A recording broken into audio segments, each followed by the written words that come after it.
All right, let me give you the injury update this morning and who will not practice. So we got Seb Van Pran, Spencer Brown, Tyrell Shavers. Tyrell with his ankle doesn't seem to be serious, so we look like we're in decent shape there. Curtis Samuel, Terrell Bernard, Elijah Moore, Dorian Williams, Caden Prather, Dalton Kincaid. Dalton with knee soreness after yesterday's practice. Dawson Knox, and then T. Bass has a little bit of pelvis area soreness, so we're dealing with that. He may or may not be out there. We'll see. So the time is yours. All right, so none of that seems real promising. That's a long list for where he's in. Yeah. No, it's not ideal, right? Especially with the names that are on there. So you're trying to move the team forward and develop, but it also allows an opportunity for us to see somebody step in and do the job. So that's just the nature of having the injuries that we do. I saw Dalton yesterday a couple times. Was on the ground. They were working on it, so that kind of popped up yesterday's practice. Yeah, he had he went for a ball. I think there was 2 or 3 defenders around him.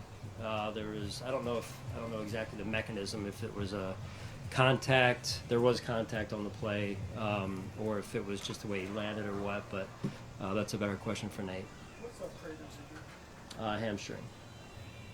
Same injury that you're the same knee that you hurt last year, Dalton? I believe so, but I can't be specific. I don't know the exact knee on that one. Sean, Bobby talked about managing player anxiety when it comes to performance in the era of social media. He was specifically referring to Cole Bishop, and whether you want to talk specifically about Cole or in general or more. Yeah. How is it different now dealing with younger players when they have to have that social media part of it when it comes to, especially this time of year when you're learning and developing, trying to figure out, taking them from guys who are being okay with learning to becoming the football player you're hoping to be? No, that's a real thing that people deal with, and not just football players, professional football players, but I think a real part of life these days with the amount of exposure through social media in particular, media overall, but social media in particular. It's a real part of life, and when you're trying to in this case, get people to perform and become the best version of themselves, it's important that we do our best to manage that and try to take that off of them as much as possible. So I think that's becoming more and more, a real thing that we have to deal with, and, in the NFL, but also in life in general. So I think the better you can be at disarming that and making sure the guys just stick to the process and get better and focus on the controllables. I think that's the right way to go about it. So everyone's a little bit different. Don't get me wrong, but these players, I've learned over the years that they're just like all of us, right? They want to perform. They feel the pressure to perform, the pressure of expectations, and they're real human beings. And so as a coach, as coaches, as a staff, it is huge for us to be able to navigate or help them navigate that the best way possible, and get them to perform in doing so at the highest level possible. With the injuries at linebacker, how much of an asset is Shaq Thompson, just given his experience and his familiarity with what you can do? No, yeah, I mean, Shaq, he has familiarity with our system, although we've been apart for some years now. But it's good to have him back. He's a really good football player. I'm a little bit older than he remembers me. He's a little bit older than I remember him, which makes it fun too, because it's good to get caught up on life and see how he's grown over the years. Super proud of him and the family man that he is, and the career that he's had to this point. Dawson was activated yesterday, but he won't practice today. Is that correct?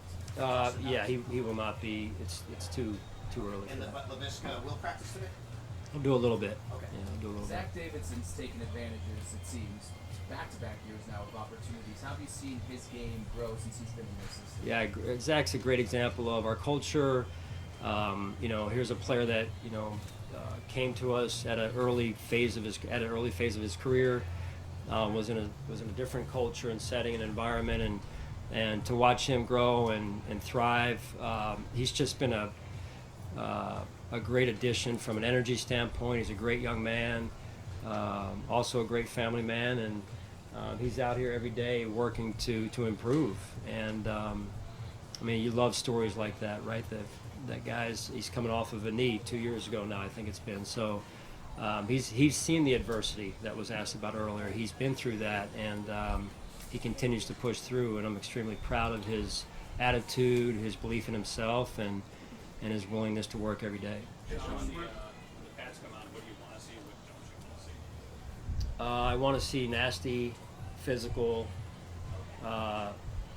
football, but I don't want to see a disrespect for a man's career and dirty football. That's not how we play in Buffalo. So we painted a pretty clear picture this morning of what that looks like for the new players in particular.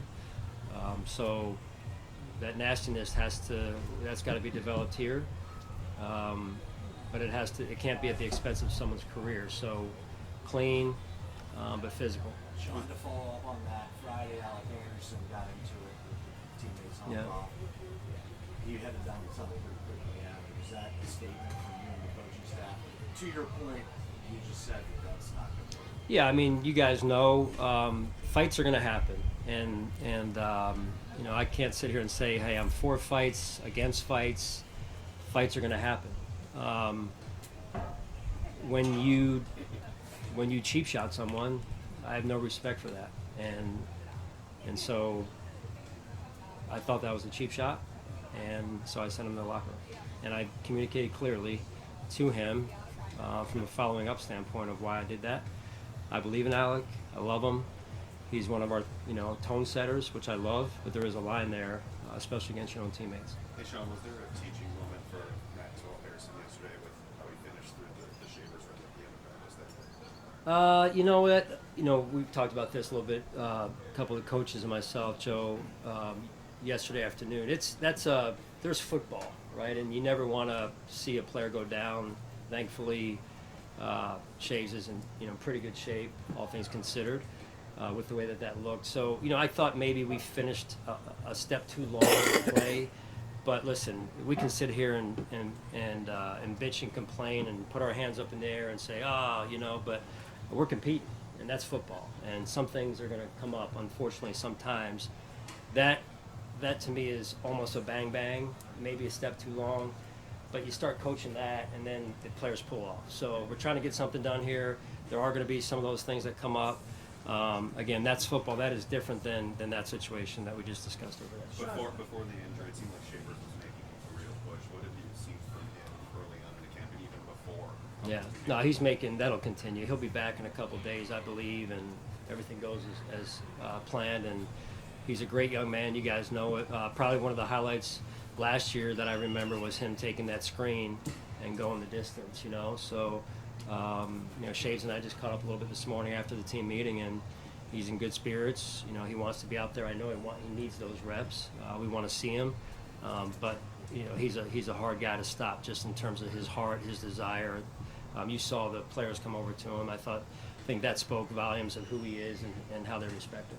In a very short while, Will Shakir has emerged as I guess one of those core guys, that you've had since under 2017. How has he emerged? What have you seen him emerging into that leadership role and being, I guess, a part of that Bills culture? Well, I think you saw when he was out last year, it was a game and a half, like really the second half of the first Ravens game. He was out there, but he really wasn't able to perform like he can, and I think you saw the impact on our offense and impact on our football team as a result. So, no, he's one of the guys. He's one of the main guys that can drive our football team and take it to another level. He seems underrated nationally. I'm not sure if he's on the radar. Yeah, I'm not really into the rankings. He's one in my book, so that's all that matters. Availability For a has guy been. like Cam Lewis, he's been with you a long time. You got a lot of new guys in the secondary this year, and he seems to always be somewhere for you. When you think of Cam and what he's done for your team and what he could do, what do you think about? I love the fact that he's a UB product, and Here's a young man that, much like some of the names you've already mentioned here this morning, comes from practice squad, kind of ping-ponging back and forth to the active, finally gets pushed up, and he earned that, and then he has created staying power because of his position flexibility. And every day that he's in the role that he's in, he gets more and more, he gets better and better at it, which is interesting because he's balancing sometimes not 2, but 3 positions. Even if you look last year, he played dime, he played nickel, he played safety, albeit some of those in backup roles, but that's just as hard as anything because it means he's not getting the reps during the week, but then he's asked to perform on game day. So that's, I tip my cap to Cam and the way he's handled that. And years ago when we had the UB Pro Day or our local Pro Day when he was there, I mean, Lance Leopold, who was his coach, is like, hey, this is the guy.